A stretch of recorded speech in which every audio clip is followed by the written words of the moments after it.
அனைவருக்கும் வணக்கம். இன்றைக்கு இந்த பதிவுல மண் என்ற சிறுகதையை பற்றி பார்க்க போகிறோம்.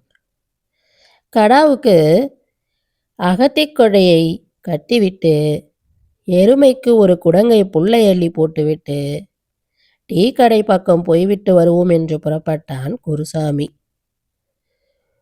ஒரு கடைக்குள்ளே நுழைந்து, காடுன்னு நினைச்சு கடந்து, தெருவுக்கு வந்து படுத்து கிடந்தான். வீடுகள் தாண்டி இருப்பான். உப்பென்று ஒரு மனம் நாசிக்குள் புகுந்து நெஞ்சுக்குள் உட்கார்ந்து கொண்டது. மனசை கட்டி இழுக்கிற ருசியான மனம். யார் வீட்டிலோ கோழிக்கறி கொதிக்குது. வாசம் கம்முன்னு அடிக்குது. நின்று மோந்து பார்க்க மனசு சபலப்பட அரைமனசோடு நடைய தொடர்ந்தான். திருவேங்கடம் சந்தையில் 300 ரூபாய்க்கு 2 குட்டிகை வாங்கினது. நல்ல அகத்தி கொத்தையும் கருவேலங்காயும் தின்னு வீட்டில் வளருது. நல்ல பின்பார்வை. கடைசி ஆடிக்கு அறுத்து போட்டுட வேண்டியதுதான். 500 ரூபாய்க்கு முதலாகி போகும். நாமளும் புள்ளக்குட்டிகளோட நல்ல மனசெழிக்க கறி தின்னுடலாம். கோழிக்கறி குழம்பு வாட கடைசி ஆடி கனவுகளை உசுப்பி விட்டது. கடாக்கறி ருசி மனசுக்குள் வந்து நின்றது. கோதை நாச்சி கறி குழம்பு வச்சா தனி ருசியாக இருக்கும். அவள் கைப்பக்குவத்தில் அப்படி ஒரு நேர்த்தி. பொடி பொடியாக அறுத்து அளவோட மசாலா சேர்த்து தேங்காய் தட்டி போட்டு கொதிக்க வச்சு நல்லெண்ணெய் ஊற்றி இறக்கி வச்சுட்டான்னா வாசம் 8 வீட்டுக்கும் எட்டும். குழம்பு ருசியில் கூடுதலாக கொஞ்சம் சோறு கூட இழுக்கும். டீ கடை வந்து விட்டது. குருசாமி ஒரு கல்லில் உட்கார்ந்தான். ஏய் தமிழ்மணி, இங்கே ஒரு டீ கொடுப்பா என்றான். கொஞ்ச நேரம் ஆகும் என்றான் கடைக்காரன். ஏன், தண்ணி சூடேறலையா என்றான் குருசாமி. சரி, போடுறப்போ எனக்கும் ஒரு டீயை கொடு. கடையில் உட்கார்ந்தவர்கள் ஏற்கனவே பேசிக்கொண்டிருந்த விஷயத்தை நிதானித்து கொண்டு கலந்து கொள்ளலாம் என்று கவனிக்க ஆரம்பித்தான். இந்த டீ கடை இருக்கே, இது ஒரு மாதிரியான ஒளிபரப்பு நிலையம். இங்கு பேசப்படாத விஷயங்களே இருக்காது. ஊர் ரகசியம் முழுசும் தெரிஞ்சு கொள்ள ஒரு ஆசைப்பட்டா இங்கே தினம் வந்து போகிற வாடிக்கை வச்சுட்டா போதும். அடிக்கடி அரசியல் விவாதத்தை கேட்டுக்கலாம். சினிமாக்களை பற்றின சர்ச்சைகளை கேட்கலாம். இன்றைக்கு கூட புல்லுக்கு போகிற சாக்கில் பெண்ணும் குளிக்கிற சாக்கில் வாலிபனும் போய் ஜோடி சேர ஆசைப்பட்டு ஏமாந்த கதையை பேசி முடித்து விட்டு எங்கோ ஒரு கிராமத்தில் நடந்த ஜாதி கலவரத்தில் சாவு எத்தனை, காயம் எத்தனை என்ற விஷயத்தை பேசிக்கிட்டு இருந்தாங்க. கடைசியில் கிடாயை பற்றிய பேச்சு தற்செயலாக வந்தது. நேரம் தவறாமல் தின்னுபுட்டு வேலை ஜோலி இல்லாமல் கீழ்காட்டு கடாயை கணக்காக அலையுதியே என்றான் ஒருவன். மற்றொருவனை திட்ட, அதென்ன கீழ்காட்டு கடா என்று வசவுக்கு விளக்கம் கேட்டான். பேச்சு கிடா பக்கம் திரும்பிவிட்டது.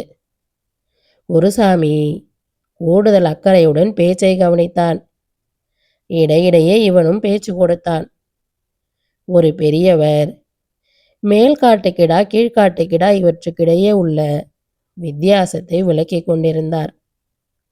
குருசாமி பீடியை பற்ற வைத்து கொண்டான்.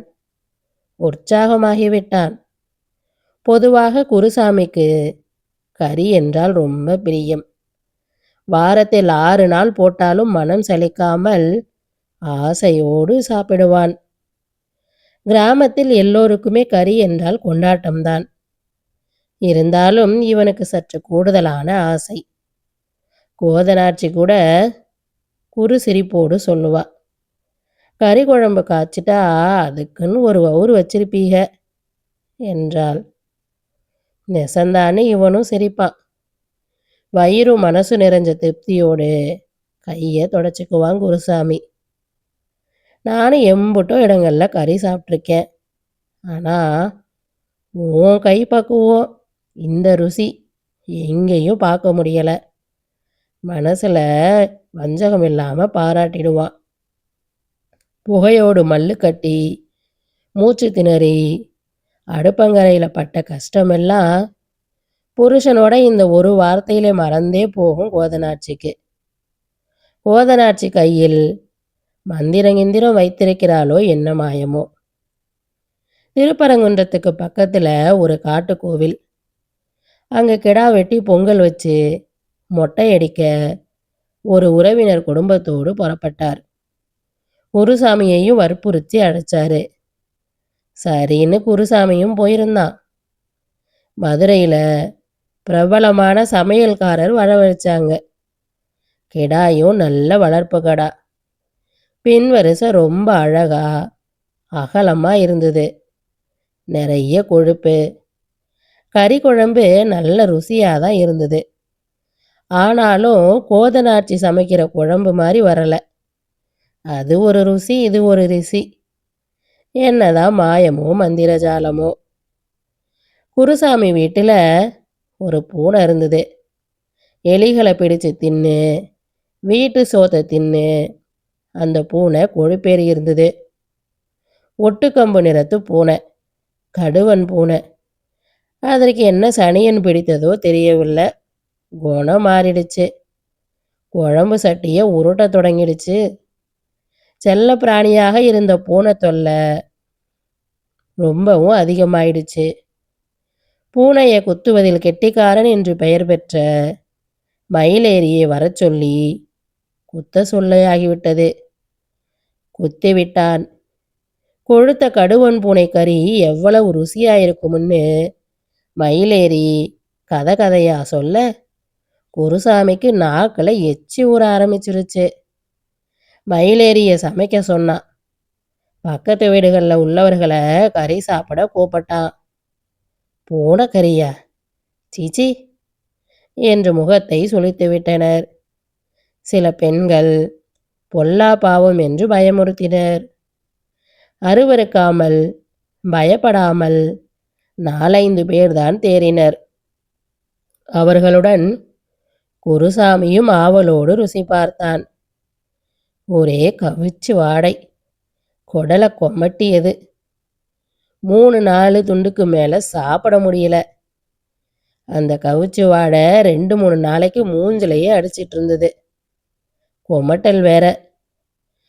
வாந்தி வர மாதிரி இருந்தது. ரொம்பவே அவஸ்தைப்பட்டான். கோதனாட்சி அதை சொல்லி கேலி பண்ணி ஒரே சிரிப்பா சிரிச்சா.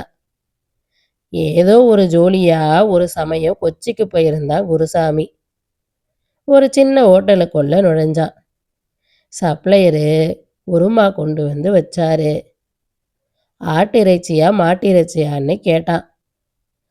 காடா கறி தான் எப்பவுமே சாப்பிட்றோமே, மாட்டுக்கறியை இங்கே பார்க்கலான்னு குருசாமிக்கு யோசனை போச்சு. நம்ம ஊரில் இது ஒரு ஜாதி மட்டும் திங்கிற மாமிசம். நம்ம கூட்டாளிக சாப்பிட்டா அம்புட்டு தான். ஊரையே விட்டு ஒதுக்கி வச்சாலும் வச்சு போடுவாங்கன்னு நினச்சிக்கிட்டான். அவன் நினைத்த அளவுக்கு மாட்டிறைச்சி மோசமாக இல்லை. பொடி பொடி துண்டுகள், நல்ல மசாலா, நல்ல வேக்காடு, நல்ல ருசியாக தான் இருந்துச்சு. குருசாமி புறா கறி சாப்பிட்ருக்கான். மயில் கறி சாப்பிட்டு பார்த்துருக்கான். முயல் கறி, பன்னிக்கறியும் சாப்பிடுவான். கோழிக்கறியும் அவனுக்கு ஒரு பிரியந்தான். ஒரு சமயம் நரி கறி கூட தின்னுருக்கான். கொய்யாத்தோப்பில் தொல்லை பண்ணிய நரிகளுக்கு வேட்டு வச்சாங்க. தோட்டத்தின் கரையில் புதைச்சிருவாங்க. மிதந்துச்சுன்னா வெடிச்சிடும். ஒரே ராத்திரியில் 3 நரிகள் மல்லாந்து கிடந்துச்சு. இளைப்பு தகைக்கு நல்லதுன்னு கேள்விப்பட்டு நரி கறியையும் சமைச்சு சாப்பிட்ருக்கான். ஆனால் அது அவனுக்கு ருசிக்கலை. கறினாலே அவனுக்கு பிரியம்தான். எந்த மாமிசமாக இருந்தாலும் ருசி பார்க்க ஆசைப்படுவான். ஆனால் கடா கறினா கதையே வேற. சலிக்கவே சலிக்காது. அதுலயும் கோதனாச்சி கைப்பட்ட கறின்னா கேட்கவே வேண்டாம். பிடிச்சு வளைச்சு மூச்சு முட்டை தின்பான். இத்தனையிலும் குருசாமிக்கு ஒரு விஷயம் மர்மமாகவே இருந்தது. கோதனாச்சி சமைக்கிற கறிக்கு மட்டும் ஏன் இப்படி ருசி? என்ன மாயமோ? இவளை விட ராஜபாளையம் சித்தி சமையல்ல ரொம்ப தேர்ச்சி. அவங்க வீட்லையும் கறி குழம்பு பல தடவை சாப்பிட்டு பார்த்துருக்கா. இந்த ருசி வந்ததில்ல. என்ன காரணம்? மனசுக்குள் முட்டி கொண்டு நின்ற கேள்வி. அத கோதனாட்சிக்கிட்டேயே கேட்டான். என்னதான் சொல்லு, கறி குழம்பு விஷயத்துல உன்னை ஜெயிக்க இந்த நாட்டிலே ஆள் இல்லை. இதை சொல்லும்போது கோதைநாச்சி பெருமிதத்துடன் சிரித்து கொள்வாள். நீங்க எப்பவும் இப்படிதான் சொல்றீங்க. நமக்கு தினம் தினம் கறி திங்கிற மாதிரியா இருக்கு? நம்மள மாதிரி ஏழைப்பாளைங்களுக்கு எப்பவாவது நல்லது போலதுக்கு தானே கறி கண்ணில் பார்க்க முடியுது. அதனாலதான் அப்படி அதிசய ருசியா இருக்கும் என்றாள் கோதைநாச்சி. நீ சொல்றதும் வாஸ்தவந்தான். ஆனா ருசி விஷயத்துல கதையே வேறு. நீதான் தெரியுமா கோதை, போன பங்குனியில விளாத்திக்குளம் போயிருந்தேன்ல, அங்க ஒரு வீட்டில் கறி குழம்பு சாப்பிட்டேன். ரொம்ப ருசியா இருந்துச்சு. அன்னைக்கு தான் நினச்சிக்கிட்டேன், கோதை நாச்சிக்கும் மிஞ்சின ஒரு நாச்சியால் இங்கே இருக்காங்கன்னு என்று குருசாமி நினைத்து கொண்டிருக்கும் போதே டீ வந்தது. அவனும் குடித்தான். காத்திருந்தாலும் நஷ்டமில்லை. டீ ருசியாக தான் இருந்தது. பெரியவர் இன்னும் கீழ்காட்டுக்கடா மேல் காட்டுக்கடா பற்றி விவரித்து கொண்டிருந்தார். ராஜபாளையத்திலிருந்து சங்கரன் கோவில் போகிற ரோடு இருக்குதுல்ல, அதுக்கு மேற்க உள்ளது மேற்காடு, கிழக்க உள்ளது கீழ்காடு. கீழ்காட்டு கிடாய்ங்க ராஜபாளையம் சந்தைக்கு போனால் ரொம்ப கிராக்கியாக விலை போகும். மேற்காட்டு கிடாய்களை விட கீழ்காட்டு கடாய்களுக்கு 30 ரூபா 40 ரூபா விலை கூடுதலாக கிடைக்கும். குருசாமிக்கு பொறுக்கலை. அவன் குறுக்கிட்டான்.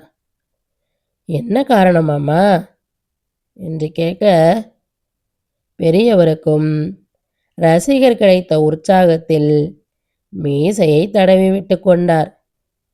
காரணம் என்ன காரியம்? கீழ்காட்டு கடாகளில் கறி ரொம்ப ருசியாக இருக்கும் என்றார் பெரியவர்.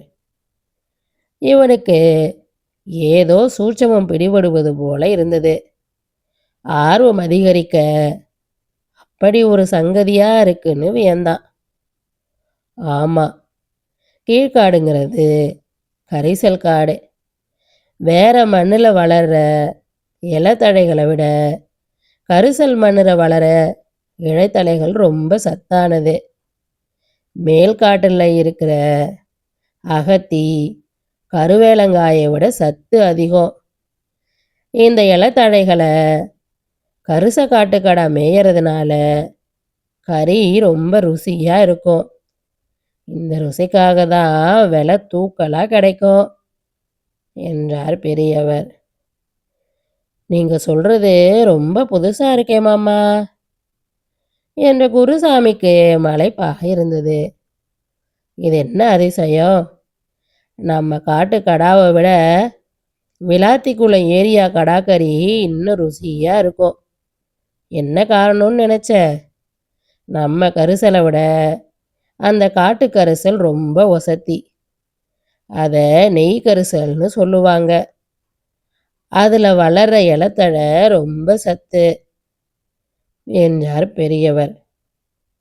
இவனுக்கு ரொம்ப நாளாக திகைப்பாக இருந்த விஷயம் விளங்கிவிட்டது. மந்திரமும் மாயமும் கோதை நாச்சியின் கையில் இல்லை, இந்த கரிசில் மண்ணில் அல்லவா இருக்கிறது என்று குருசாமி புரிந்து கொண்டான். அடட, கரிசல் மண்ணிற்கு இப்படி ஒரு மகிமை இருக்கிறதே! அந்த பெருமிதம் நெஞ்சில் பொங்கி வழிய பெரியவரை பார்த்தான் குருசாமி. கரிசக்காடு பஞ்சக்காடுன்னு நினைச்சுக்கிட்டு இருந்தேன். இப்படி ஒரு பெருமை இருக்குன்னு நீங்க சொல்லிதானே இப்போ புரியுது என்றான் குருசாமி. போடா, மண்ணுக்கு பெருமை இருந்து என்ன செய்ய? நாக்கு வழிக்கவா? உனக்கும் எனக்கும் இந்த மண்ணு உரிமை இல்லையே என்று சொல்லிவிட்டு துண்டை உதறி தோளில் போட்டு புறப்பட்ட பெரியவர் ஒரு பெருமூச்சு விட்டார். பெருமித கனவுகளில் மிதந்து கொண்டிருந்த அவன் மனசில் சட்டென்று வாழ்க்கை நிஜம் உறுத்தியது. சோகத்தில் கனத்தது. பெரியவர் முதுகையே பார்த்தான் குருசாமி. இத்துடன் இந்த கதை நிறைவடைந்தது. அடுத்து வரும் பதிவில் மற்றும் ஒரு நல்ல கதையுடன் சந்திப்போம். நன்றி, வணக்கம்.